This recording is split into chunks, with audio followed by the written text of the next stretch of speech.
allowing your mind to wander and not be held back by the constraints of what you think things should be like, or what others say that things should be like or look like or sound like. But creativity for me is it feels like the purpose in my life.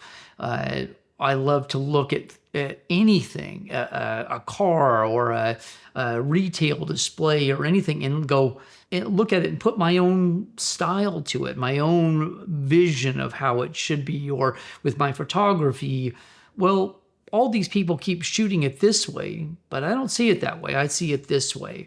A lot of car photography that I've seen people do over the years, they take pictures of the whole car. Well, anybody can take pictures of a whole car, but what photographer sees the minute detail that a designer spent maybe hundreds of hours perfecting a certain line on, like a BMW E9, or the silhouette of where the rondelle is on the back pillar, or a Ferrari Enzo with the lines that match up perfectly on a fender, or that incredible crease on a fender, or those little details. That's what I see when I look at things. I don't see it on a full scale, like a whole building. Let's take a picture of the whole building. I want to see like a little angle in a window. But that's kind of the way my mind works, is I look at everything, I scan everything, I feel everything. I'm a kinesthetic learner, so I need to see, touch, feel, hear. But that's how the world is around me. I see everything. I look at everything, every little tiny detail.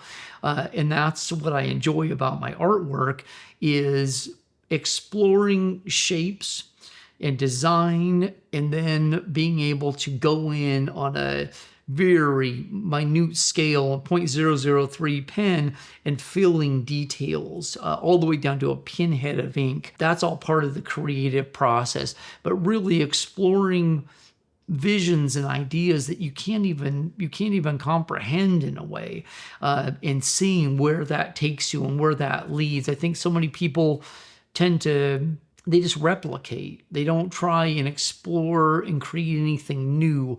They'll do a portrait of someone, or they'll draw an animal or a building or a street or something. Well, again, the foundation of what you're creating is already right in front of you. You're not creating anything new. You might show it in a different way, but for me, creating art is creating things you've never seen before. I hope that down the road, or even now, people say he's contributing to adding new visions to the art world rather than just replicating something that already exists. That's why, I enjoy photography, and there's different ways of looking at an image, but in a lot of cases, your subject is already there. So that, to me, that's kind of an easier start when you're creating a piece of photography. But when I draw, it's a blank canvas. There's nothing in front of me to look at.